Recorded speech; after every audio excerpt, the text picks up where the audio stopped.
Hei, mun nimi on Janna ja tänään mä näytän teille vähän parsavinkkejä. Tänään mulla on täällä sekä valkoista parsaa että vihreätä parsaa. Ja valkoinen parsa pitäisi aina kuoria. Ja mä näytän tästä ihan ensin miten aloitetaan. Eli leikataan tyvestä reilu pala poikki. Noin.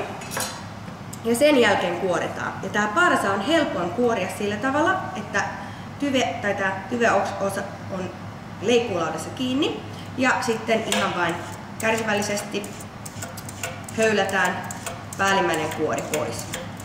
Jos tätä ei tee tarkasti, niin sitten syövaiheessa niin tuutte huomaamaan, että tänne jäi pikkusia paloja. Ne tuntuu vähän ikävältä suussa, joten suosittelen, että tehkää tätä ihan tarkasti vaan. Eli tässä vielä pari lisää.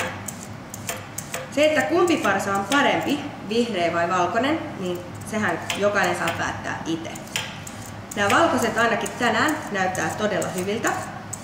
Ja mä tuun aloittamaan niillä, että laitetaan ne keitin veteen.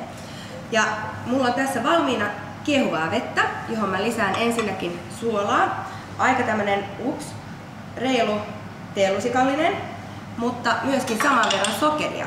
Ja sokeri tekee sen, että jos tässä parsamaussa saattaisi olla vähän kitkeräisyyttä, niin tämä makeus ottaa sitten sen kitkeräisyyden pois, kuitenkin tekemättä loput parsasta makeita. Eli lisätään nämä tähän mukaan kiehuvaan veteen.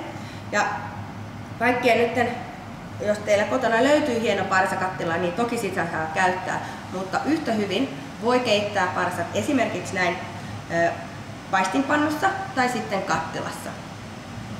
Mä laitoin nämä valkoiset parsat nyt ensin kiehumaan sen takia, että niissä meneekin enemmän aikaa. Eli odotetaan, että vesi rupeaa kiehumaan ja sen jälkeen niin lasketaan 6-8 minuuttia. Siirrytään sillä aikaa näihin vihreisiin parsoihin. Tämä vihreä parsa on eri lajike kuin valkoinen parsa. Ja jos valkoinen parsa kasvaa maapinnan alapuolella, niin nämä kasvaa sitten maapinnan yläpuolella.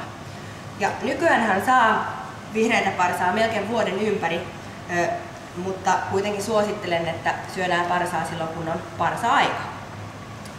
Mä vähän laitan nyt tämän parsaveden vähän alas, ei tarvitse kiehua niin kovaa, eli pikkasen noin. Takaisin näihin vihreisiin parsoihin, eli tästä ei sen enempää kuin leikataan vaan tyvestä reilu pala pois, eli näin 3 senttiä. Zup. Siitä. Ja sitten lopusta saman verran. Noin.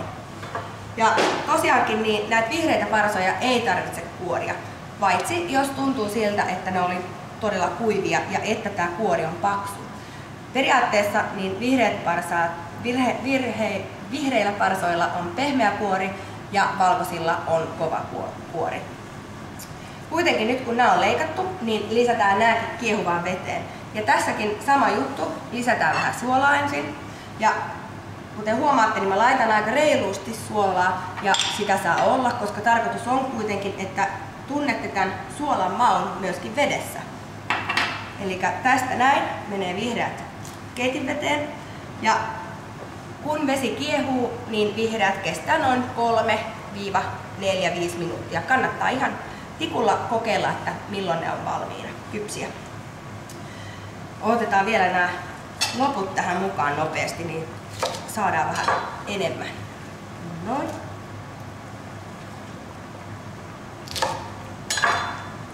Tosta noin mukaan.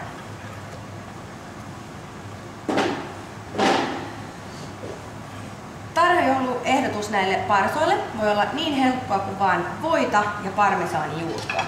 Mä raastaan tässä samalla hieman parmesaanijuustoa. Ja se ei sen kummempaa tarvi olla. Tietysti jos kotona löytyy vaikka vähän majoneesia, niin sen vähän maustaa vaikka juustolla tai sitten ihan appelsiinikuorella, niin sopii myös todella hyvin tämän parsan kanssa. Eli ihan kevyesti noin.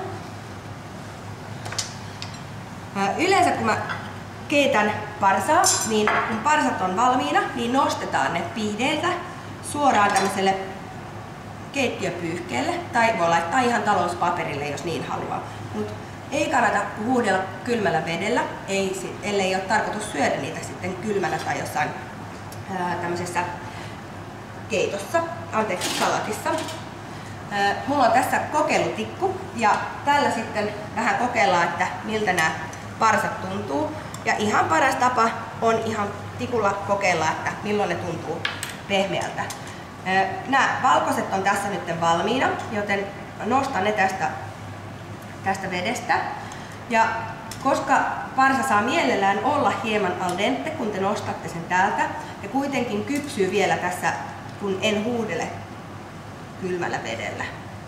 Eli nostetaan ne tällä lailla pois. Noin. Ne on siinä. Ja sitten tarkistetaan, mikä tilanne meillä on noilla vihreillä parsoilla.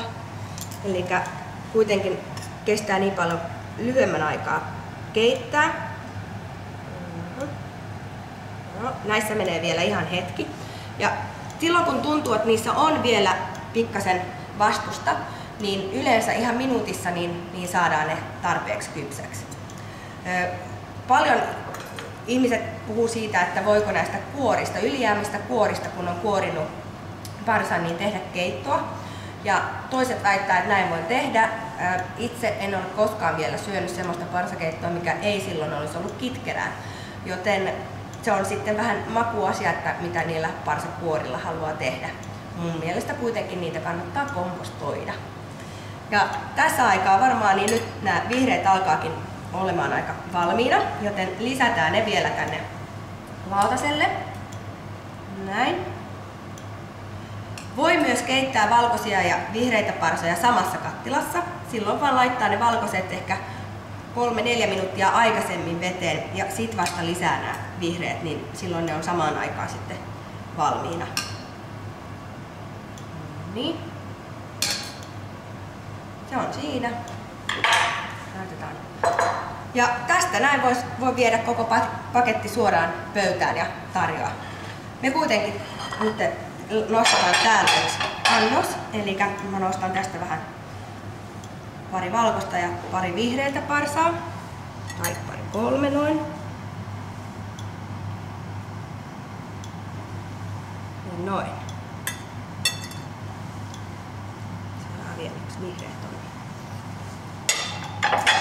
Ripotellaan tästä vähän juustoa päälle ja sitten pikkasen voita vielä kylkeen, niin se on siinä. Toivottavasti teille maistuu ja saitte vähän vinkkejä tähän kokkaamiseen. Hyvää ruokaa!